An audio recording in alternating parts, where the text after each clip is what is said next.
The Harvey storm system has mostly left Texas, but it left widespread devastation in its wake. And now we're beginning to see just how much damage Harvey left behind. Meg Oliver is in Houston. So Meg, tell us where you are and what you're seeing where you are in terms of the damage that Harvey's caused. Elaine, we are in Southwest Houston. This area is called Meyerland, and take a look at this. These are massive piles of debris that are littering the street up and down, block after block. There's damaged furniture and toys and pictures in here. This neighborhood was flooded. There was at least 4 feet of water that raged through a lot of these homes. This home behind me, they have 3 children under the age of 7. They were home during the flood. Luckily, they were able to escape to a second-floor garage behind the house before they were finally rescued by a boat. Now, what's fascinating about this neighborhood, this is the 3rd time, Elaine, this neighborhood has flooded in 3 years. Some of these homes have just finished renovations. So it's one after another, these heartbreaking stories.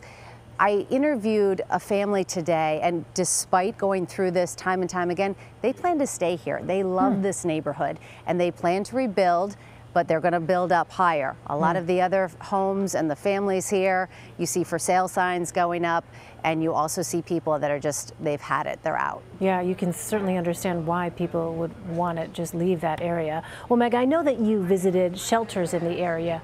What can you tell us about how people there are coping with this situation?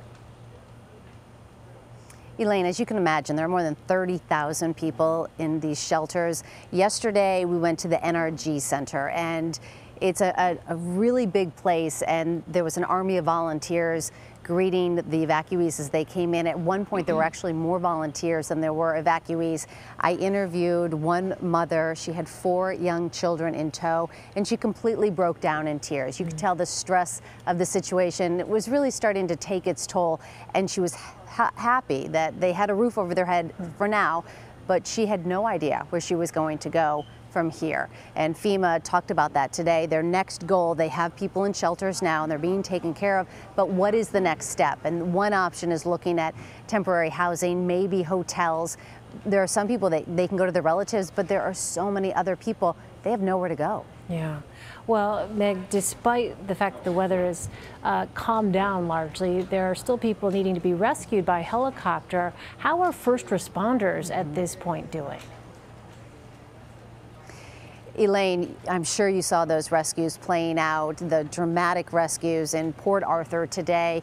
Beaumont flooded again, and they are just working around the clock.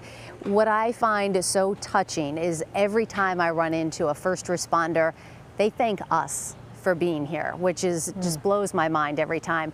I had an officer who came up to me last night, and as you can imagine, the Houston Police Department, they're doing all these search and rescue efforts and now recovery efforts in the midst of mourning the loss of one of their own.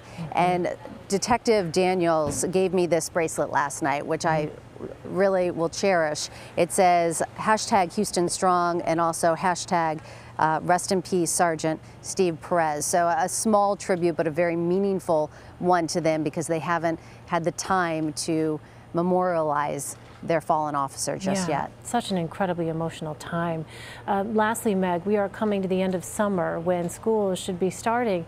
Is there any indication at all of how long local schools could be closed? Such a good question, because there are more than 200,000 students now in limbo in the Houston School District.